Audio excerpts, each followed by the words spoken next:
रहा है। अब देखिए, वंदे मातरम पर चर्चा के लिए 10 घंटे का वक्त मुकर्रर किया गया था।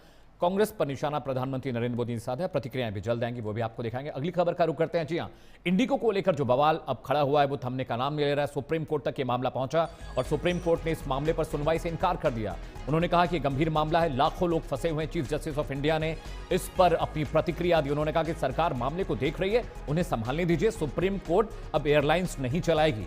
सरकार ने वक्त रहते मामले पर संज्ञान ले लिया है। 6 दिनों में करीब 3900 से ज्यादा फ्लाइट्स कैंसिल हुई हैं। दिल्ली, श्रीनगर, हैदराबाद, वाराणसी, छत्तीसगढ़, रायपुर, तमाम जो बड़े मेट्रोपॉलिटन सिटीज हैं, वहां पर यात्रियों को खासी दिक्कतों का सामना करना पड़ा। 600 करोड़ से ज्यादा का जो रिफंड है वो इंडिगो ने किया है।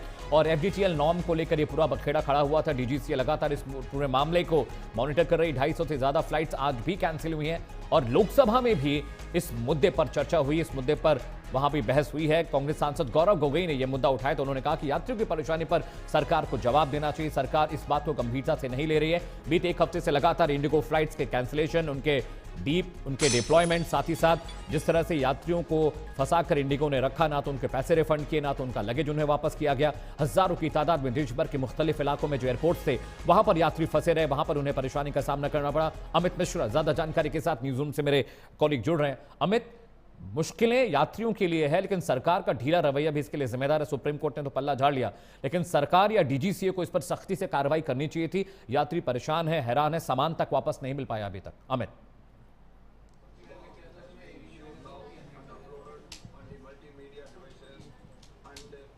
अमित आप मुझे सुन पा रहे हैं?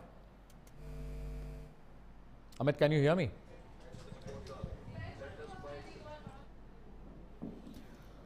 तो बड़ी खबर यह है कि अब इंडिगो मामले में सरकार ने सख्ती बरतनी शुरू कर दी। एफडीटीएल नॉर्म को लेकर ये पूरा बखेड़ा खड़ा हुआ था। 600 करोड़ से ज्यादा का रिफंड इंडिगो कर चुकी है पैसेंजर्स को। उनका सामान अभी भी लॉबीज में पड़ा हुआ है, जिसे रेक्टिफाई कर लौटाने का आदेश डीजीसीए ने दिया है। सिविल एविएशन मिनिस्ट्री इस पूरे मामले को मॉनिटर कर रही है, लेकिन हजारों की तादाद में बहुत सारे लोग अपने जरूरी कामों के लिए, जिन्होंने फ्लाइट्स बुक की थी, उनके काम डिलेज हो गए।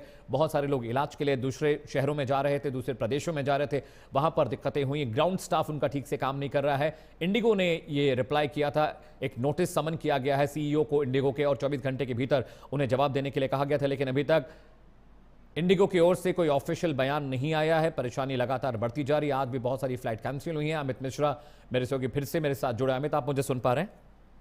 जी जी अमित, जिस तरह से डीजीसीए ने थोड़ी सी लापरवाही जरूर बरती, सुप्रीम कोर्ट ने कहा कि यह मामला सरकार देख रही, सरकार को इस मामले को समझने दीजिए, लेकिन डीजीसीए अगर एक हफ्ते पहले एक्टिव हुई होती तो इतना जो नुकसान पैसेंजर्स का हुआ है, ये जो केओस मचा है, शायद इससे बचा जा सकता था। अमित जी बिल्कुल अमित, देखिए जिस तरीके से ये त्रासदी जो सामने निकल कर आई है, क्योंकि इंडिगो की बात करें तो इंडिगो जो है वो एयरलाइंस में बड़ा जो शेयर है वो देखने को मिलता है, क्योंकि सबसे ज़्यादा हिस्सा जो है 60% हिस्सा जो है इंडिगो का है। ऐसे में डीजीसीए के कहीं ना कहीं कम्युनिकेशन जो है वो जरूर कमी देखने को मिली है। इसीलिए लोगों को हताश, परेशान और निराश होना पड़ रहा है, क्योंकि लोग जो है अपने कामों से निकल रहे हैं। देखिए, लोग फ्लाइट की इस्तेमाल तभी करते हैं जब उनको तत्कालिक व्यवस्था चाहिए होता है, तत्कालिक उनको कहीं पहुंचना होता है, अपने गंतव्य तक पहुंचने के लिए वो फ्लाइट का इस्तेमाल करते हैं। ऐसे में जब डीजीसीए ने जो प्लान किया, इसके लेकर के प्लानिंग को लेकर के तमाम जो एयरलाइंस कंपनियां हैं, तो तमाम जो इंडिगो से समझौता की बात करें, तमाम जो बातें आ रही थी, उसको लेकर के कहीं ना कहीं कम्युनिकेशन जो है वो जरूर खराब हुआ है। और इसी का नतीजा है कि आम जनता जो है वो परेशान नजर आ रही है। फ्लाइटों की बात करें तो लगातार फ्लाइटें रद्द हो रही हैं।